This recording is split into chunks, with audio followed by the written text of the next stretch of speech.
Ang pag-uusapan natin sa video na ito ay kung paano mag-create ng other users sa ating macOS.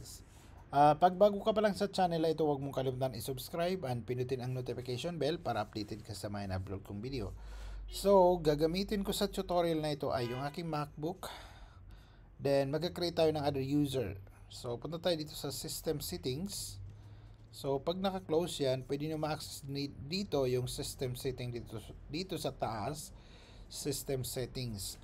So, makikita natin dito sa baba na users. Saan ba yung user? Group and user. Yan, user and group.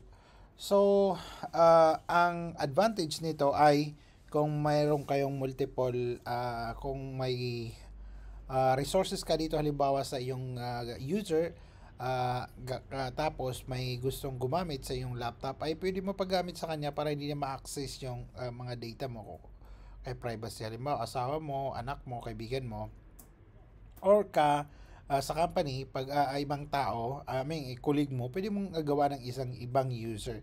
So ako naman, ginagawa ko sa office, sa work, ay pag nag-over ako ng laptop kasi di pa kami ganong secure sa ano ba yun,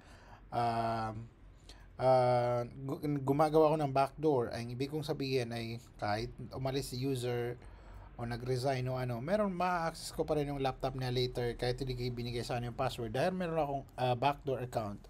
So, punta tayo dito sa admin user. Dito sa add user. Then, unlock natin muna. Kailangan natin ma-unlock muna. So, lagyan natin yung password. Then, yan. And maglagay tayo dito ng, dito sa una pala, ano yung access niya. So, standard user or administrator. So, ang i-discuss ko, ang administrator, pwede siya mag-install ng application. Pwede na magawa ang lahat. Mag-uninstall, magtanggal ang application, etc. So, standard, kailangan ng user, kailangan ng i-enter ni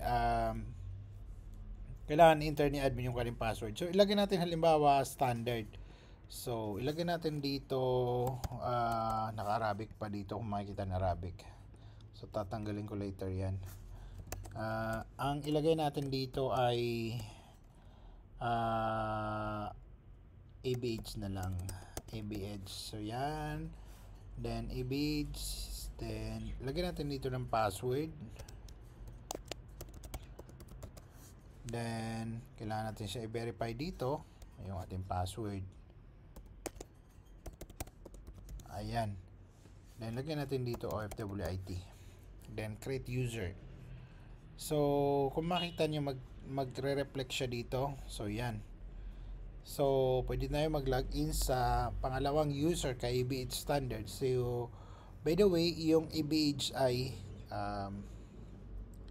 tayo dyan muna. Pwede natin actually i-reset yung password pag nakalimutan natin. Ayan, pwede natin din palitan ng picture. So hanggang dyan, yan lang muna. Okay na ako dyan sa emoji na actually pwede natin palitan ng real picture natin kung gusto natin. Then okay na ako dyan, i-cancel ko. Then kung magsa-sign in kayo, kailangan nyo mag-sign in.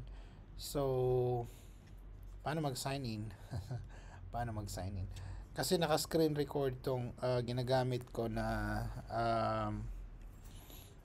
user. Hindi ako sure kung pag magpunta ako sa kabilang user ay mawawala. So, i-check natin pag actually log out natin dito. I-check ko mamaya, i-check na lang natin. Then, punta tayo dito sa lock screen. Tingnan natin. So, nakalaki yung ating screen. Din,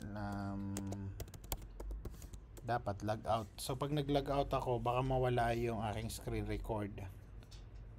So, try ko na log out. Baka mawala yung aking record. So, anyway, pag nag-sign out kayo or nilog off na yung inyong computer ay makikita nyo doon na to user or switch to other user pag wala doon. Tapos makikita ng isang user. So hanggang dito lang, and huwag niyong kalimutan i-like and subscribe ang aking YouTube channel.